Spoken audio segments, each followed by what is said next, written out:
Nikador's courage is a testament that they have never once retreated from a battle. I've heard that these words are still engraved in Castrum Kremnos even today. It didn't occur to me that they were actually part of an alchemical formula.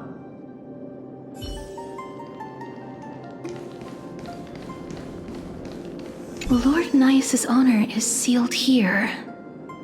Incredible. The honor in this child's soul is so light.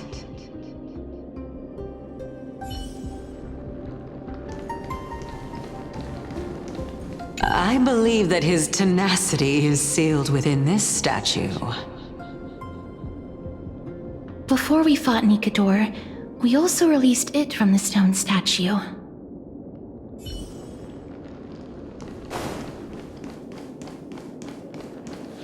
Sealed within this statue is undoubtedly his sacrifice. They used their own body as our city walls, keeping out and protecting us from the pervasive spread of madness. They are acutely aware that if the end times were to arrive, there would be nothing left in this world to conquer.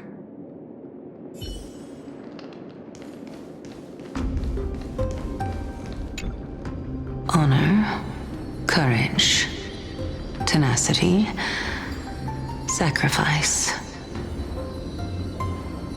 And finally, the only thing that remains is reason. Cheer up, young lady. There is no need to shed tears over a glorious death. All farewells in this world are sorrowful, Lord Nias. No, young lady. As a warrior, I have witnessed too many bitter deaths. But now, all I feel is peace.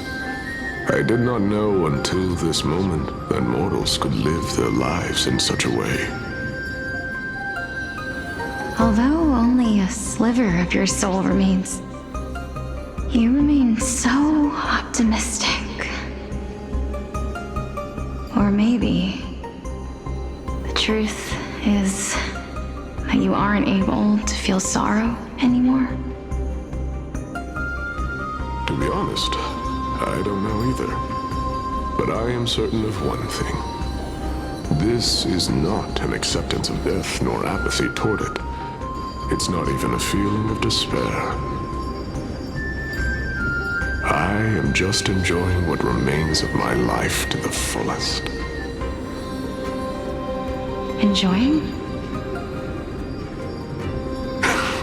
Indeed. Along this journey that we've taken together, not only have I changed the world, I myself have also changed in the process. And now I have reached the journey's end. When I look back and see the grand epic that I've personally written, how could I not revel in that fact? But when you depart the mortal realm, won't all of your accomplishments be reduced to nothing? Separation and death are two sides of the same coin. Reconciling this doesn't come easily for a mortal.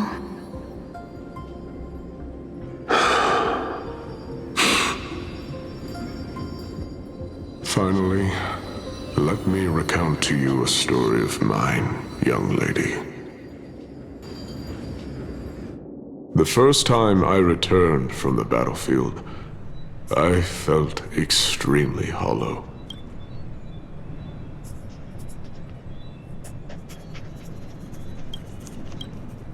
The calamity had devoured everybody on the battlefield but me. When I returned to the city alone, the citizens held a banquet for me that was far from pleasant. I felt as though I was still on the battlefield, and the person who had returned was nothing but an empty shell. It was late into the night by the time the banquet ended. My head still reeling, I returned alone to the barracks. On the way back, I encountered someone. It was a crazed scholar looking at the night sky and muttering to himself by the side of the road. Although I tripped over him and fell, I wasn't angry in the slightest. And maybe because I saw myself in him, I inexplicably asked him a question. Do you think that it'd be better if we just died on the roadside like a couple of stray dogs? To my surprise, he shrugged his shoulders and sighed. How does someone who is currently experiencing death, dying and living, afford the same amount of bliss? Now please go away and don't block my starlight. Are you trying to say that there is no difference between living and dying? For they are both journeys that lead toward death? That's exactly what life is, and death is, but a scale to measure how valuable the journey was.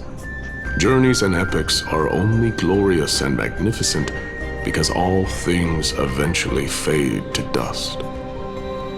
Therefore, young lady, don't detest your fate. Instead, willingly and respectfully embrace it. The embodiment of strife, telling me about the majesty of the world. Indeed.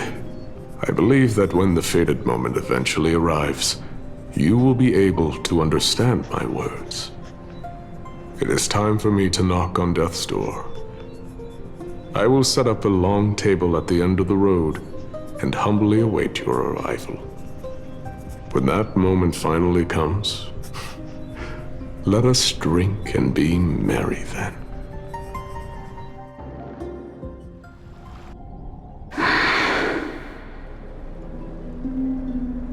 I knew this day would eventually come.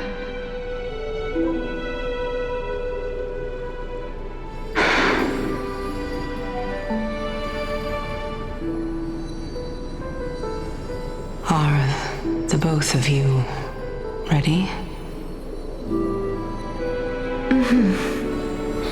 Polixia. I'm here.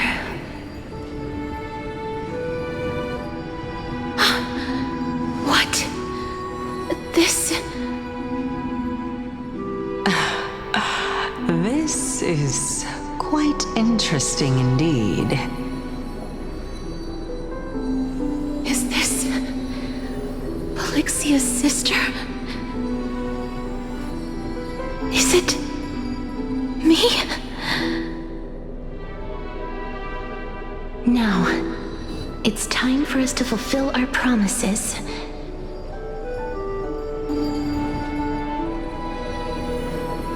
Are you afraid?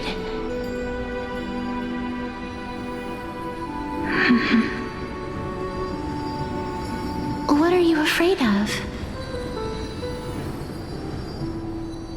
That I won't be able to do it.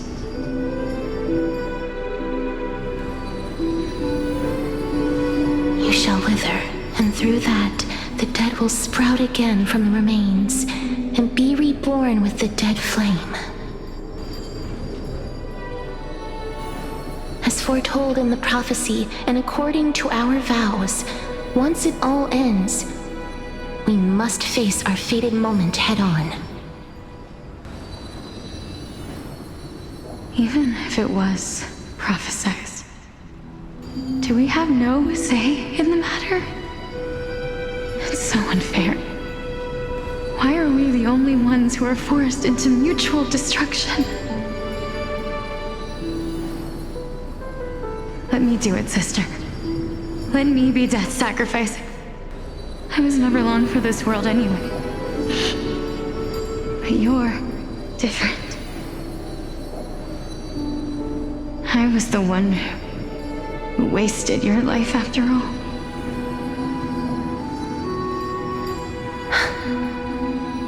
You're wrong, Polixia.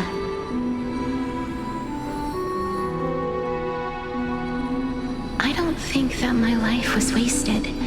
Just the opposite. when I finally arrived at this destination and looked back at the journey I took, I discovered that flowers had long since bloomed along the path I walked. It was you who sowed the seeds for this sea of flowers, one that is more beautiful than the promised land at the end of the world. Besides, I have lived a fulfilling life. Even though I was fated for sacrifice, none of the things that I've experienced will dissipate. Instead, they'll forever live on as memories inside your head. Will they not? How could my memories of you ever compare to the actual you? Well then, tell me, what exactly are we?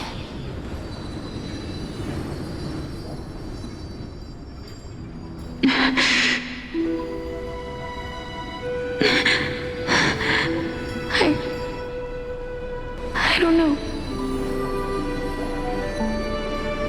I don't know either. But regardless of what the answer is, regardless of how we're shaped by others, or even by this world, ever since we were born, the fact that we existed was predestined, and nothing could erase it. This is why I will always, always be by your side.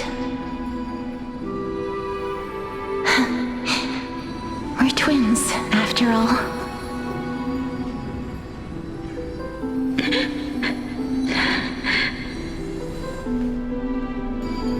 All right, my dear Polixia.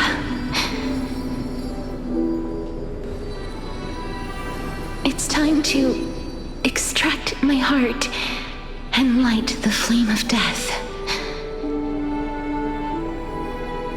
After that, use it to plant the first bud in the prophesied new world.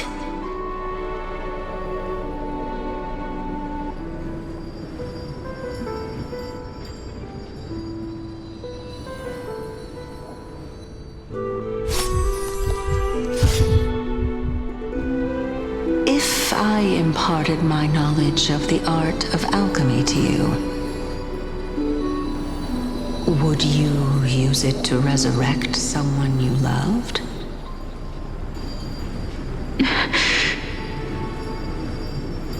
Death is inevitable. In the days to come, I am certain that someone whom I cherish deeply will leave me for good.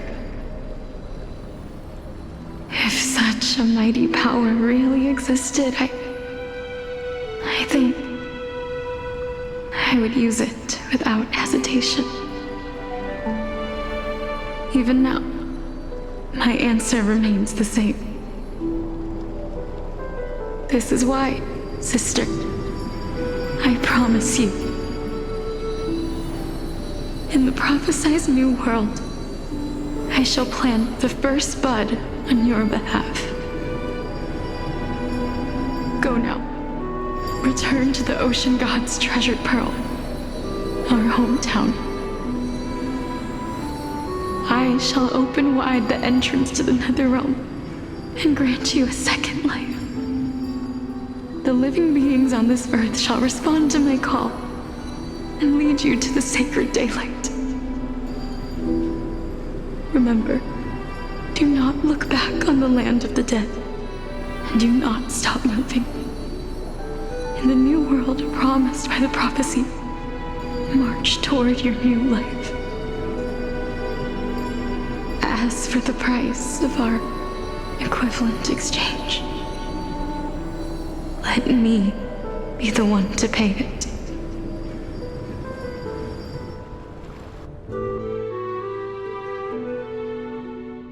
Everybody, we've come to the end. Unfortunately, I am not compatible with the Supreme Being, so I was unable to completely fuse their soul into my own body. However, being able to glean all this from them is exciting enough. I'm certain of this now. Before the Titans that we are well acquainted with were born, a group of heroes roamed the land. These heroes followed a prophecy and took possession of divine authorities one by one, until they eventually became the pantheon of the new world.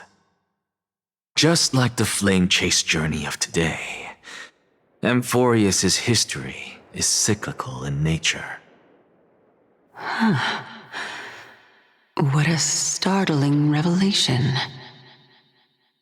This means that the demigods, who bear the core flames, will also become the new Titans at the world's end, thereby shaping a new world?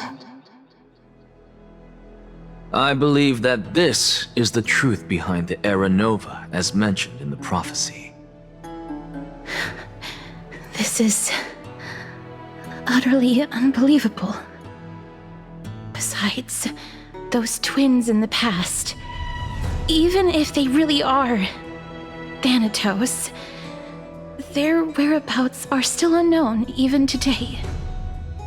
Are their whereabouts truly unknown? Didn't Polixia mention that seaside town, the birthplace of alchemy in the Tale of the Dragon? In our world, there exists a city which perfectly matches that description. Styxia. But the people there worship Vagusa and bear no relation to Thanatos. I have also never been to that place, as in the time of Idonia, it had long turned into underwater ruins. Take this. This is... the new Sporist masterpiece, the Philosopher's Stone. It was made by transmuting all of the sages' wisdom into a single entity, with their flesh and blood as its foundation. Remember, I've mentioned before that the art of alchemy is all about conversion, tempering, and ascension. This process also applies to the pursuit of truth. Regardless of how unbelievable this sounds, the truths of the world have been refined from the impurities. Think about the story of the dragon. This stone will lead you to your real hometown, allowing you to reform the door to the Netherrealm and discover Thanatos' fate. You still look as confident in your victory as ever, but what if your conjecture is wrong? Simple. I shall merely admit to the entire world that my experiment was a failure. However, my line of thinking will not fail because I have already planted the seeds of doubt into the hearts of the masses. Actions speak louder than words, Castorus.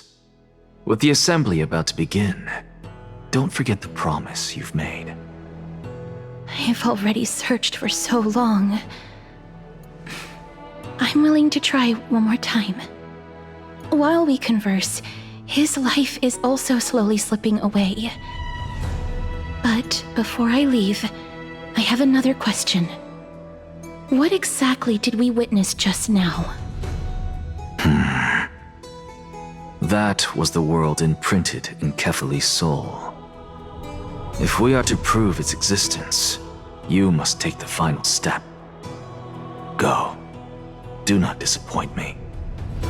I understand. Hey, child of humanity. Don't get antsy. I still remember the question you posed to me. As a scholar, I do not wish to offer up ambiguous conclusions. Let's discuss this topic again when she manages to find the evidence. I merely wanted to ask, was that stone transmuted from your heart? If so, rebirth is no longer an option for you. Why not? When I was a child, I lost someone dear to me. When I was a teenager, I lost my faith. A while back, although you saved my life, I also lost my soul in the process. Now I'm merely forsaking my body. What's the big deal? Why are you always finding ways to die? Isn't it good to be alive? This is but a necessary sacrifice on my path to transform into the purest of them all. Can someone who's dead even claim to be the purest of them all? Furthermore, if your hypothesis is proven correct, does it not just confirm that the myths are true, and thereby invalidate all your theories? No, it's just the opposite. If my hypothesis is correct, it means that I can actually ascend to godhood and reshape this absurd world that you all have created.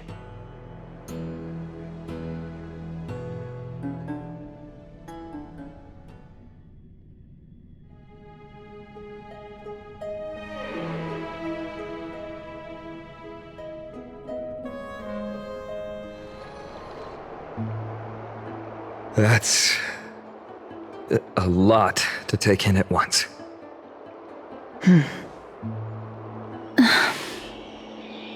Lady Aglaia, please, let me explain. Go on.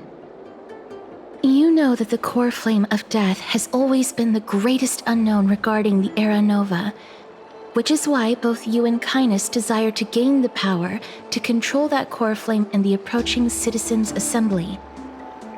Professor Anaxa has come to a consensus with Kindness.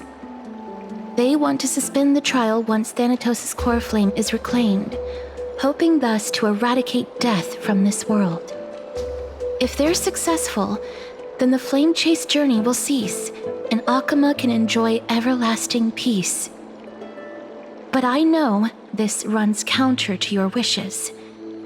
So long as we do not usher in Era Nova, the Black Tide will never be eradicated. Even with Lord Mighty on the front line, and the Black Tide not posing an immediate risk, the danger nevertheless remains.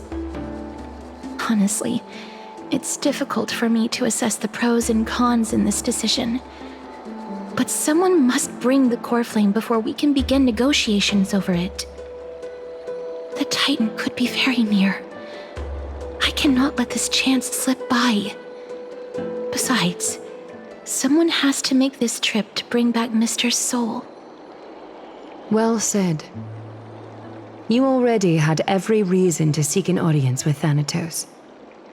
It's that great performer who has weaponized your wishes and placed us in this difficult situation. A world without death. Do you desire that too? If fate dictates that my path must oppose yours, I will do all I can to resist it and protect what I aspire to achieve. Lord Mighty showed me that without taking the first step, all talk of what follows is moot.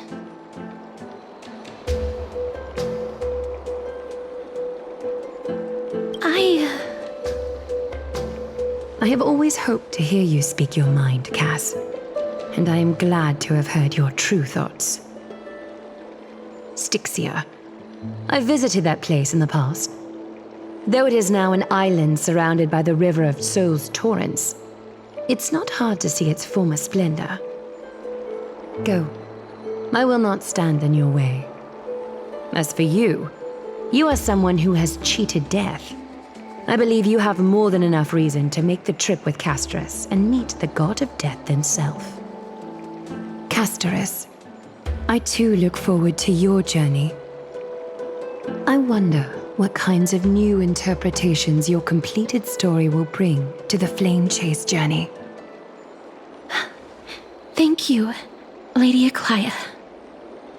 I hate to put a damper on this heartwarming moment, but if Styxia is now an island surrounded by the River of Souls torrents, then how do we find a way in? Lady Trebe is probably... The answer is quite simple. In the myths, Zagreus once made the domain of the dead their treasure vault. That is to say, they could enter and leave the nether realm as they pleased. And if they could do that, then it follows that the demigod who inherited their divinity must be capable of the same. I'll see you at Memorial Palace at Action Hour tomorrow. Cypher shall be your guide to finding that ancient city.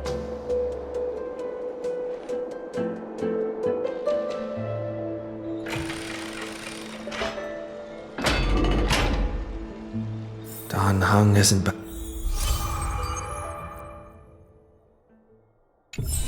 back yet, huh?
This is a tale buried in history. One day, a student elated in victory dashed around the grove's territory. I saw the spell the professor carved on his body. The youth with white hair was beside himself in joy. It must be a power most secret, a means for one man to stand against 1,000. That spell was rare indeed, for it was a secret way to overturn a cart of hay. The scholar was still a mortal body, as yet to snatch life from death, or to reforge a new flesh through a god's remedy. Various minute tricks and parody, he studied them all, crafting schemes oh so busy.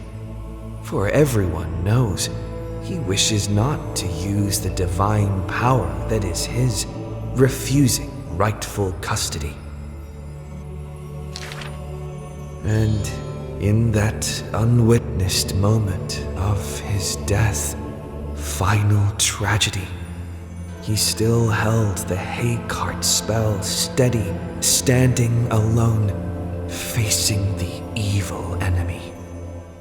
Now, that craft is regarded as a magnificent study, not because of what it was, but because of its purpose, known to everybody. In fact, he once crafted miracles, forging silent servants using soil as vehicle. Though no sentience, they do their job without obstacles, rivaling Titankin in spectacle. However, one day he suddenly changes his tune. Creation is the Titan's work, and slavery is the Titan's manacle. When imitating divine evil, there's no need to invest reason, most pinnacle. When the servants have all been recycled, he deigns not to explain, fearing to waste his reason or muscle. So he jokingly concludes the questioning with a chuckle. If it's just for odd jobs, students are a better gamble. The way he addresses himself comes from elsewhere, an imitation of a divine machine with some flair.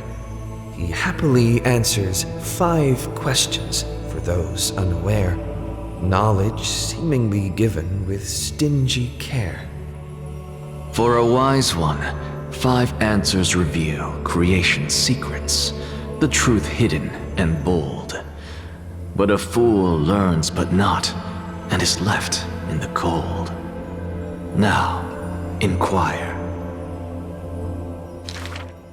That is, in fact, the scholar's crafty snare.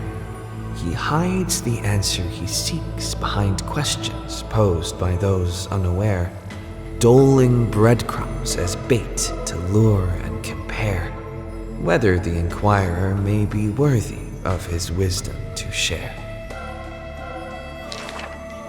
The scholar never looks at laws and measurements, ignoring the flow and shift of time's passage, and uncomprehending students gossip in eager regiments. Why? Obviously, to drag out class time as a statement. The student's answer seems rather adamant. He is panicked by the flow of time, for his work is yet done, yet to implement. The stubborn assistant interjects in a rare display of testament. This man is too arrogant, and he intends to desecrate Orynyx's accomplishments. The passing sage from another school brings admonishment. Outside the courtyard, the gossip flows into the scholar's ear. He silently gives a grade to every question and argument, but none know the true answer, according to his judgment.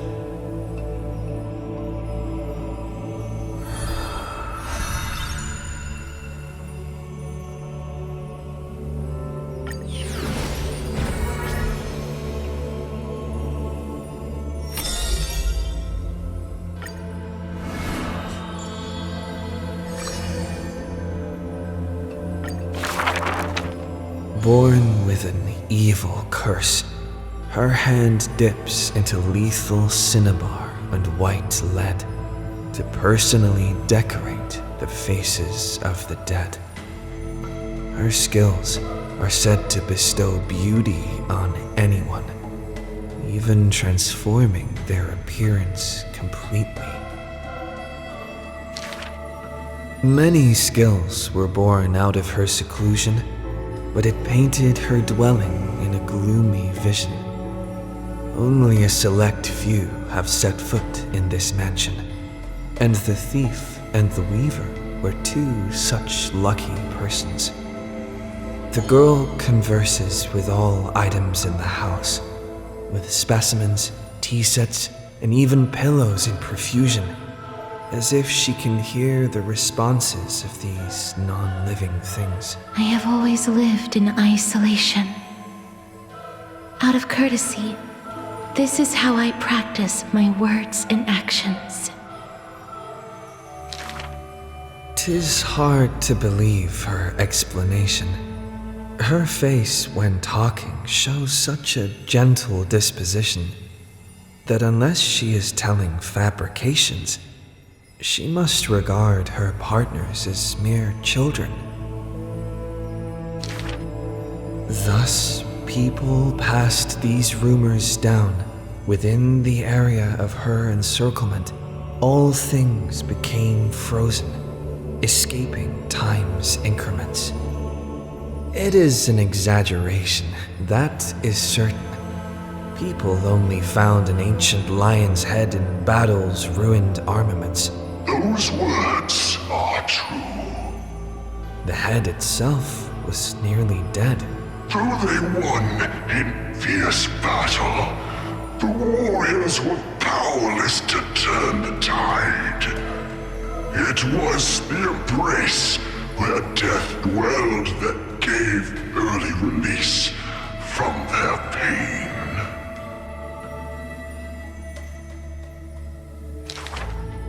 This is how death escapes time. She keeps every final embrace hidden in her immortal heart. Out of her numerous works, butterflies and flowers often stand out stark. Ignite them, and you can almost hear the maker's remark. Even in death's silence, her sound can still be heard. It is a gift greatly treasured by the maiden. Few have the honor to be graced with such work. Only one has the heart to burn such a gift, and the reason she gives is rather far-fetched. I must peer into all fates unknown. The power of time is boundless, but there is one thing that it cannot conquer. Death is abominable in humans' eyes. Apart from my identity, there's nothing about me worthy of praise. The beloved gold weaver hears this in distress, then tries to teach her the art of weaving and threads. It has been said that the maiden has works that the holy city possesses. But this is the judgment the gold weaver expresses. Well, none can know all things, nor be skilled in all crafts. Her works are too early for the living to comprehend.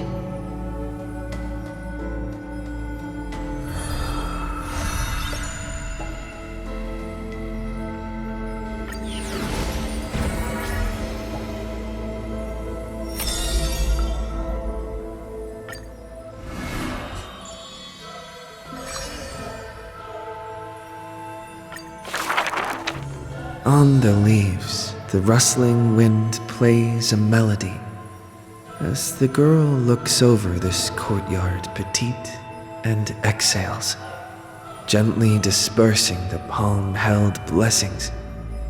The entire yard is lit softly, like a dandelion bathed in sunlight. Is this courtyard a tad too small? It's okay, Clementine. As long as it provides warmth plenty. The girl makes the courtyard tidy, and in the Evernight lands outside the holy city, there is now a light curing souls' maladies. The girl's skills can bring forth miracles, but today she welcomes a patient quite special. Welcome to the Twilight Courtyard. How can I help you? The gravely patient shakes their head. The end times are coming, and we all wander more and more. Oh, you may heal our wounds, but you cannot cure despair. The girl watches the patient leave, and her heart swells in sorrow. Clementine, prepare some things with me. I want this place to be brighter tomorrow. The redhead child takes the girl's hands. Long time no see, Hyacinth. Are you here in Akama for a visit, or do you need help from us? The girl recounts her needs. I want some shining things, even if they are considered junk. Multicolored paper bags, crystal clear glass, cottons variously dyed, and jingling wind chimes. The girl brings them back to the courtyard and spares no effort to decorate all around. And when some fireflies wander in, the girl is all smiles. Little ones, thank you for your light. The patient returns here and opens their eyes wide. Multicolored dreams on the rooftop now reside, and the lawns contain the sweet whispers of sunlight. A soft breeze passes with no hint of cold, only serving to wake the playful chimes and ocarinas of delight. Wow, there's light everywhere. What a warm place. The news is soon spread by the grove, and people with empty hearts visit in droves. The girl prepares candies and tea and listens to every visitor's complaints. People say there was once a star called the sun in the sky, but now that star is no longer there. People say that Aquila took away the world's light, but they still left behind a heart bright to illuminate this happy dream in the night. Like the blizzards in the month of mourning doth calamity fall, burying warmth and dawn's calls. Orderless tides swallow up the grove of reason, and that tiny healing haven is also extinguished, broken and barren. When the girl, far from home, hears of such grave news, the wind brings to her a moment of confusion, but it also evaporates the tears that briefly sparkle into being, and the girl still smiles, bright and happy. Soon, the people of Akima see once again the girl collecting more pieces and tokens, wanting to rebuild that pure haven. But she never realized that wherever she stood, she herself was that holy courtyard, that light-filled haven.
Hey, friend!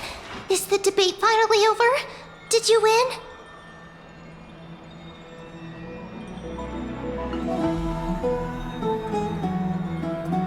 What a glorious defeat. You sure know how to look on the bright side. Well, moving on. I was hard at work even while you were at the debate. I borrowed a mountain of books from Cass to see if I could find a way to solve your problem. Let's see. I still have only 32 books to go.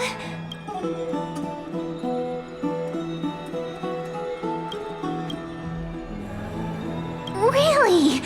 Oh, that's fantastic news. I knew it. Hard work always pays off. Especially if you're as diligent as Ma'am. I feel like a huge burden has finally been lifted off my shoulders. Why are my eyelids so heavy all of a sudden? Oh, you're right.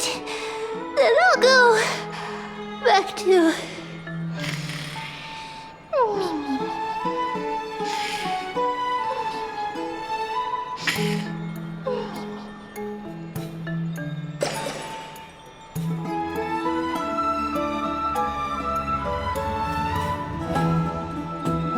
Good night, Mem. Good night, Akama. It is nighttime now, right?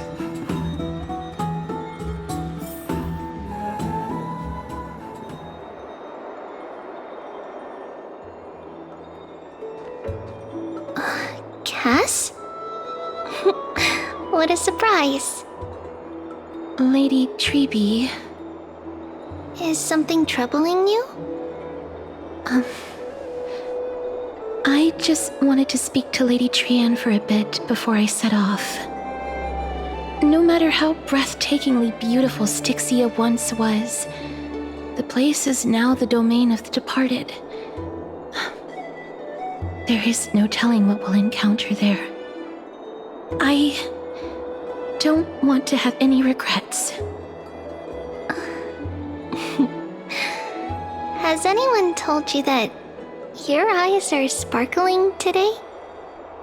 Is that a figure of speech? In the past, when you did smile once in a while, all of us could see that your heart remained troubled even as you smiled. Lady Treeby, you know perfectly well that see you tomorrow is nothing but a white lie. I hope your toughness is not a mask hiding a lonely heart. Cass, you hardly ever talked of your past. None of us knows what you went through, apart from Maggie.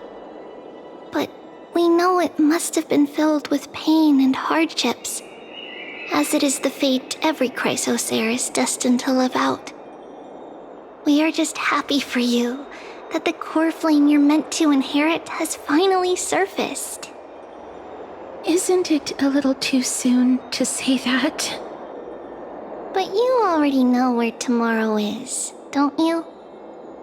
There is no need to rely on anyone else.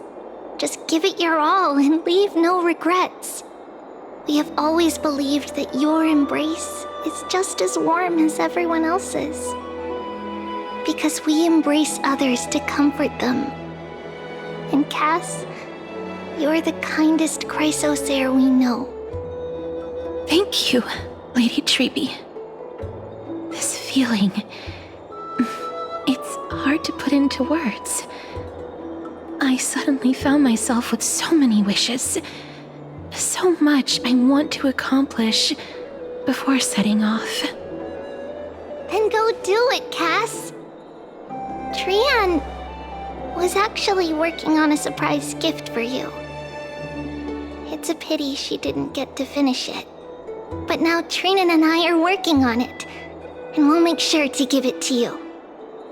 So, let's meet back here when you return from Styxia. Safe travels. See you tomorrow!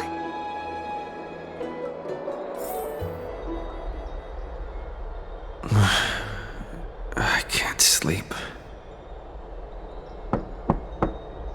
Huh? Who could it be?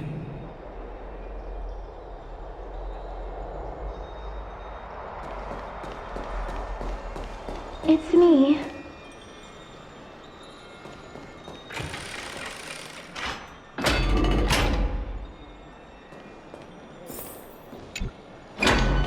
I hope I didn't wake you. Huh? No. No. I'm here because of private matters, actually. If it isn't too much to ask, I'd really like it if you could come along with me to retrieve something. Aren't you going to ask me what it is? It isn't a long way from here. Shall we?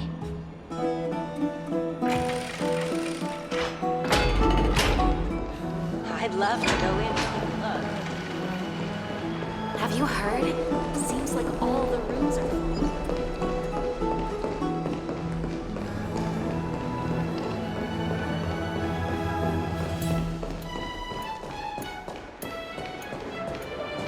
The streets are packed. It seems the vote to pause the flame chase journey has begun.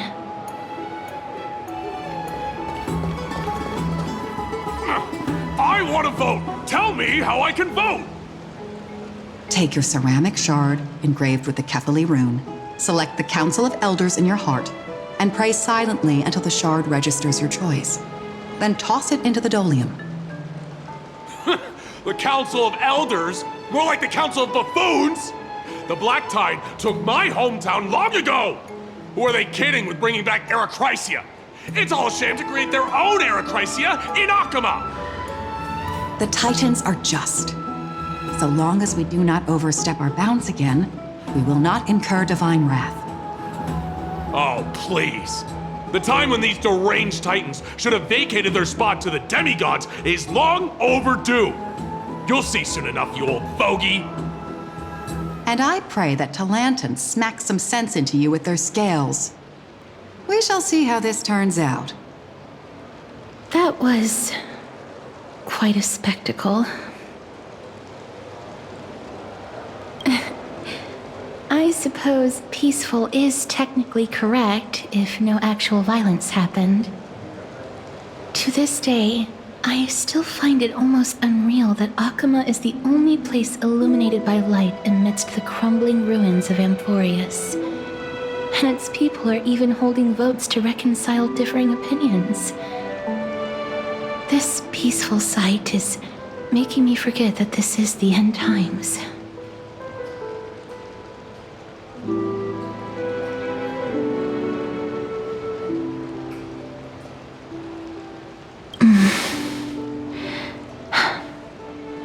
Before coming here, I had lived for many years in Idonia, a city of rime and frost.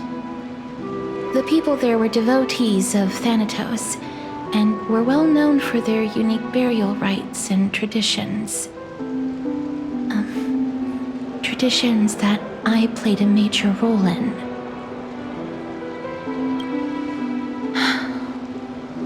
Yes.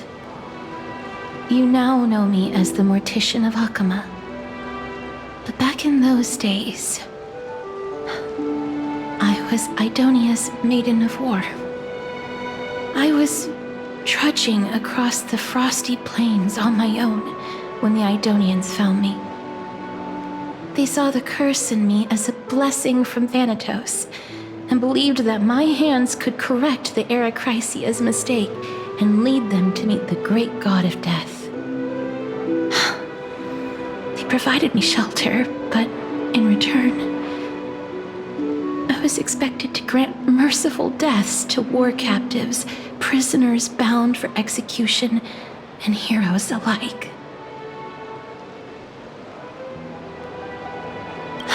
Yes.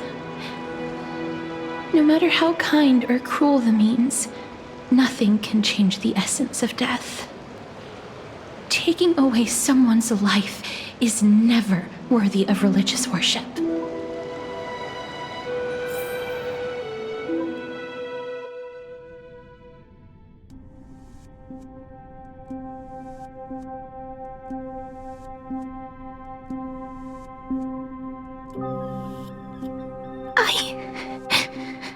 I can't do it. Their voices, they pierce my ears. The pleading, the thanks.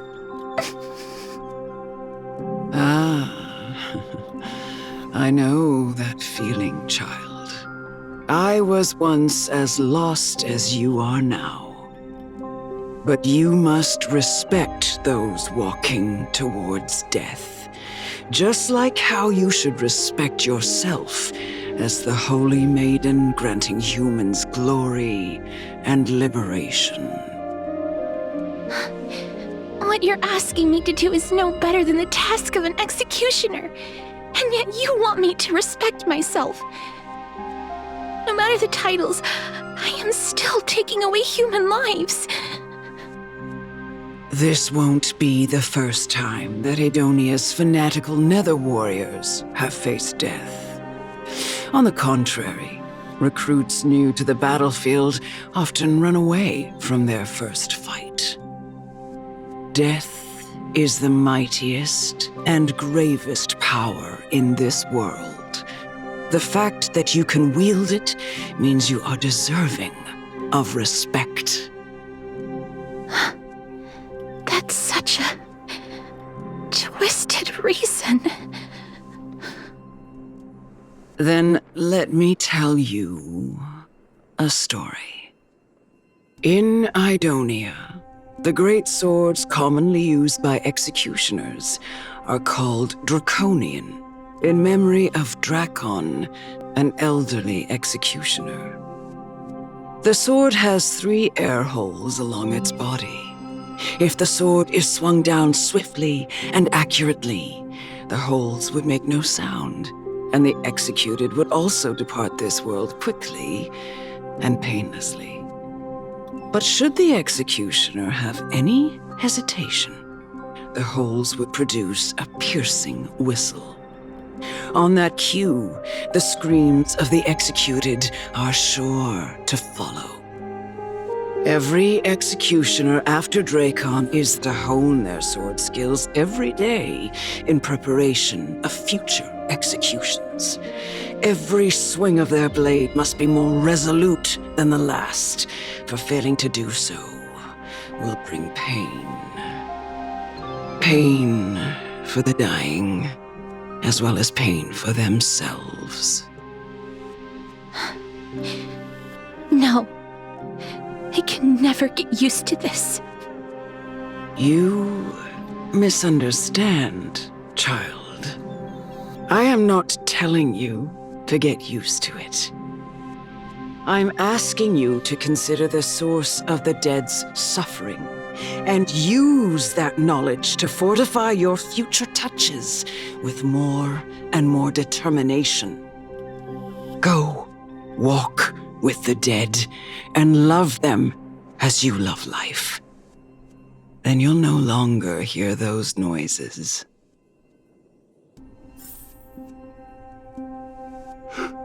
Please, don't kill me. I don't want to die. No!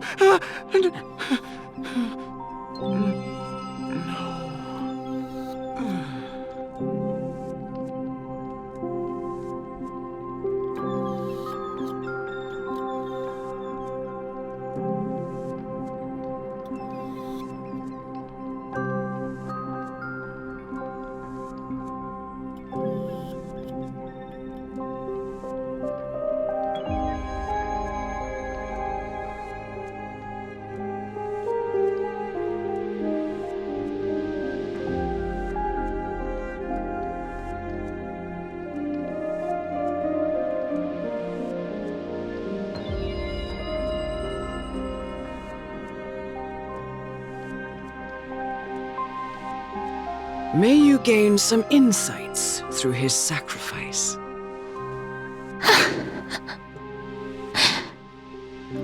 Is this all? No. Come with me. This is just the beginning of your life as the Maiden of War. You executioner!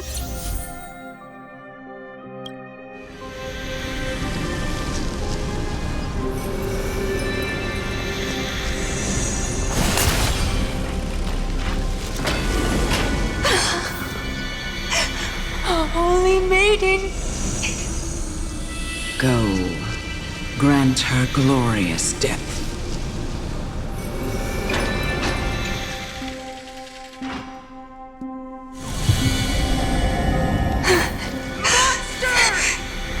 Thank you. Do it then, executioner. You heard him.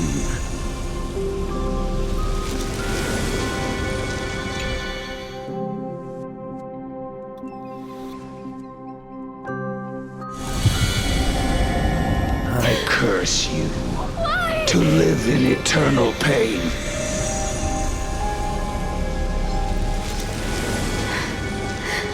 Please, grant me release.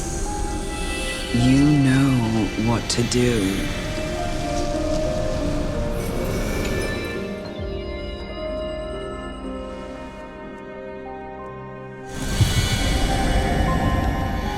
When will this ever end?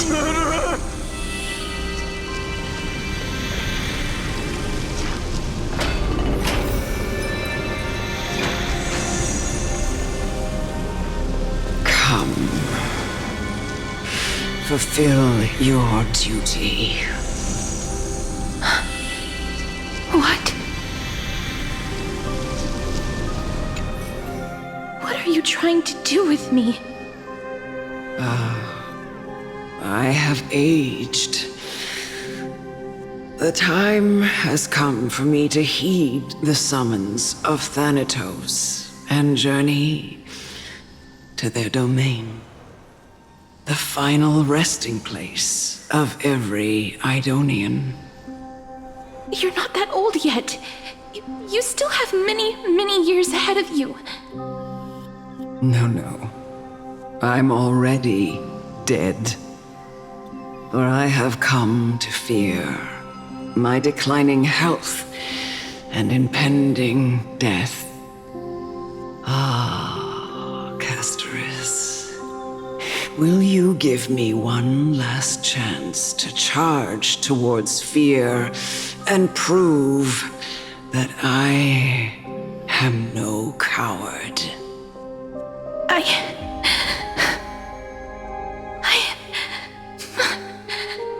can't take this anymore! Child, it was I who brought you here from the frosty plains and set your farcical fate in motion. It was also I, Chief Executioner of Idonia, who forced the heavy duty of executing others onto you. I've always known that you have doubts and even anger about my faith and about me. I never had a choice. Indeed. We essentially abducted you. Yet you can end any sinful life with just a touch of your fingers. Shouldn't it be easy for you to escape from here? I'll never do that. It doesn't matter how lightly the Idonians take death, or how readily they accept it. I simply can't do it. I knew I was right about you. What do you mean? I've taught you and cared for you as my own daughter all this time because of this blessing that's been with you since your birth. I know no one else in the world would understand the weight of life and death more than you do. In the eyes of an Idonian, death is the end of all life, a destination we will all eventually reach. Humans should not resist it, but learn how to face it. You can only live your life to the fullest after understanding this principle. And when you do, even if you eventually leave Idonia's protection, even if you must carry the curse forever, you can live with your head held high, like everyone else. No! How can I? Come now. It's time. I've already taught you all that I know. Show me that you are a fitting holy maiden, or at least that you possess the resolve to become one. Come now. It's time. I've already taught you all that I know. Show me that you are a fitting holy maiden, or at least that you possess the resolve to become one.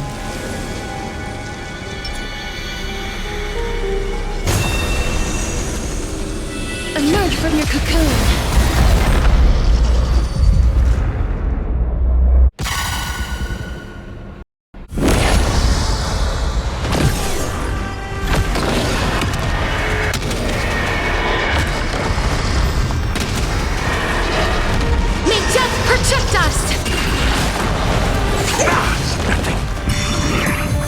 Decided to play your how's this taste? Unnecessary. Root here. Eternal. I will defy his set. Your convenience failed to set you. Stay away. Nice, like my friends. Indulge yourselves! Life is not so as you wish. Embrace a new life.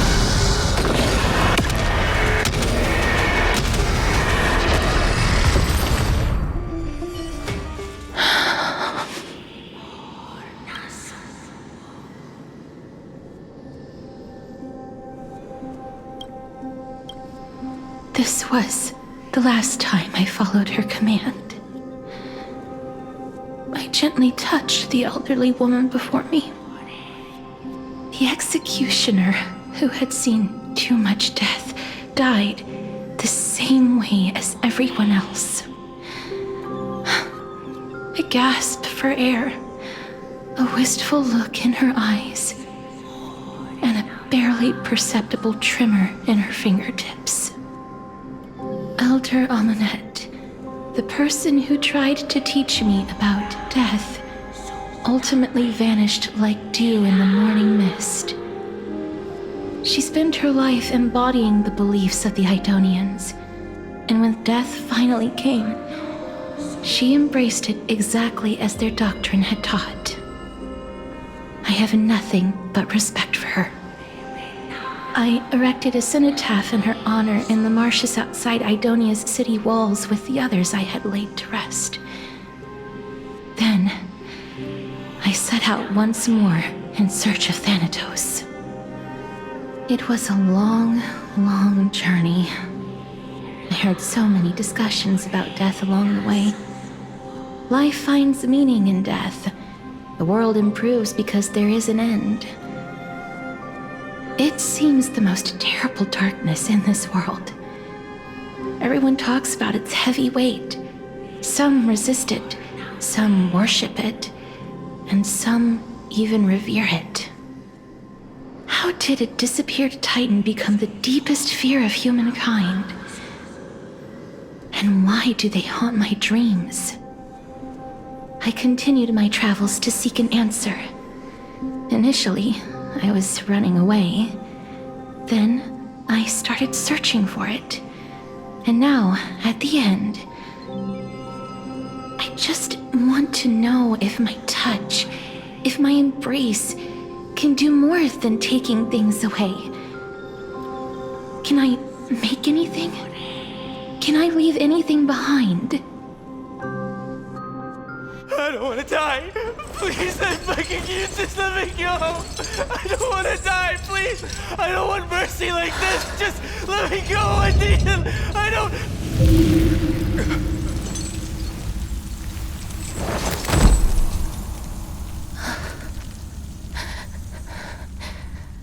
I hate these icy hands.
The Reaper has blessed your hands.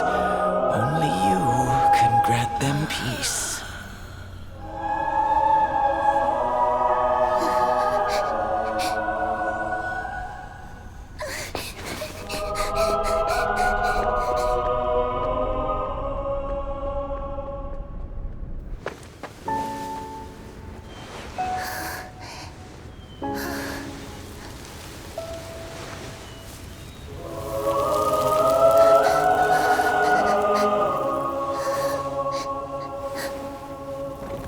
Embrace death. Walk alongside it.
Is that you, Casterus?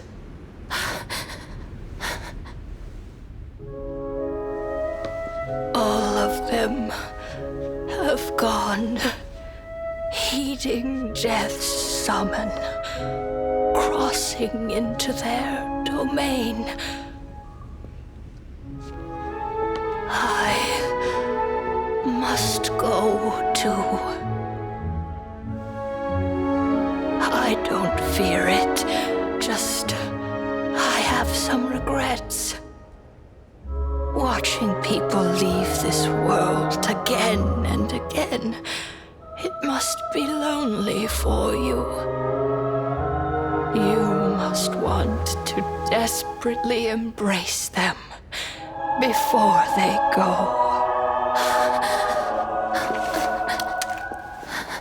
I can't.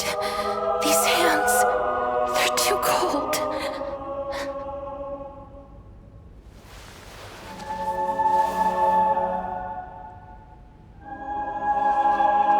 But Big Sister Castoris, your hands are so warm, just like anyone else's.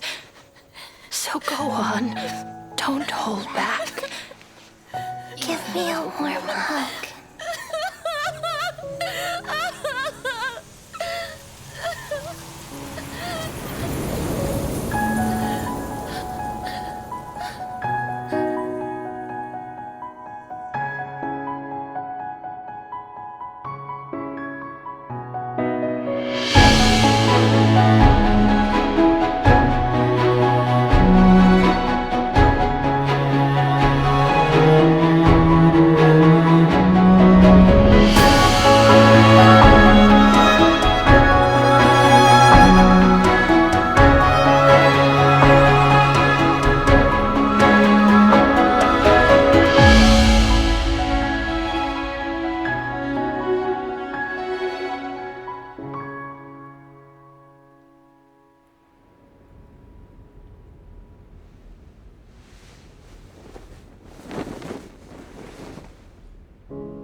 Can hands like these really be warm?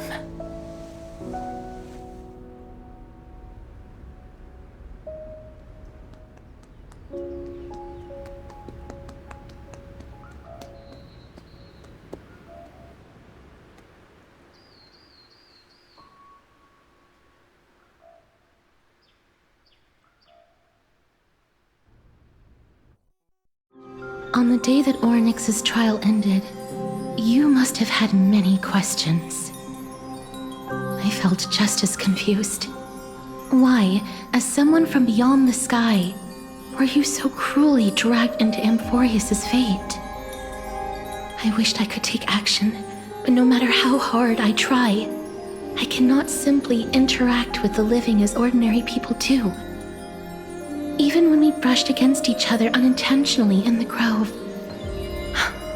and it was obvious that nothing had happened. When an almost unattainable hope finally welled up in my heart, when I thought that perhaps my touch would no longer bring sorrow, fate declared to me, it wasn't that the curse of death had finally been lifted, but that your soul no longer belonged to this world. And there was nothing left for my hands to take. Nothing. And did I really think this time would be any different? It's not that I don't understand this reality, just that I'm unwilling to accept it. Having walked such a long road, I am still unable to find the answer to life and death. I am resigned to eternal despair. Anything I wish to hold on to, death will inevitably wrest from my grasp. From that moment on, I lacked the courage to confirm it again. Until Ornyx laid bare the cruel truth before us.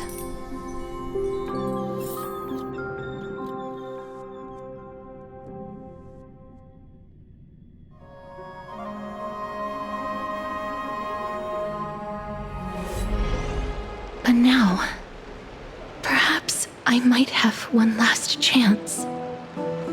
Long ago, Trinan read a prophecy to me. At the end of the Sea of Flowers, the souls of the living shall warm thy fingertips, and after an embrace, there shall be eternal separation. I found no surprise in it, for her words sounded not like a foretelling, but a perfect reflection of my past. Embraces in this world are born of reunions, yet my touch speaks only of farewells. In that moment, I had no doubt that this destiny would weave itself through the entirety of my life. And yet, things have taken a turn for the better. Now that I can finally have an audience with Thanatos, perhaps I can rewrite the meaning of that fated prophecy. I have no reason not to give it my all. For your sake, and for my own. With that, I won't have any regrets.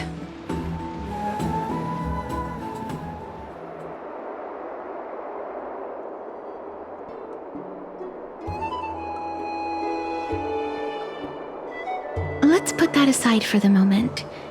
We've arrived. I want to retrieve a small gift I specially prepared for you. I made it myself, like the trinket I gave Lady Trianne.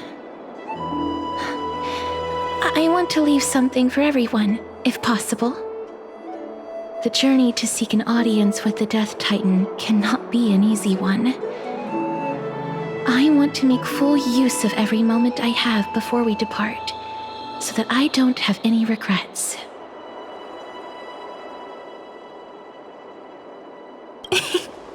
No, it isn't. You'll know when you see it. Look, it's right there. Huh? Where did it go? What's going on?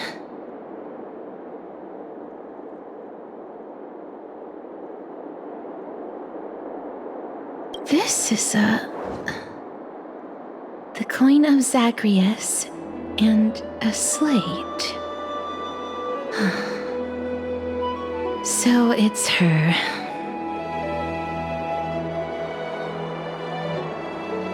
No doubt about it. This is her favorite symbol. It's a lady's cipher, the demigod of Zagreus whom Lady Aglaia had spoken of. She's a master thief who's left legendary tales all over Amphoreus. So many years have passed, yet she's still announcing herself in such a crass manner. Let's just do as the slate says and look for Lady Cipher.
Look, it's right there.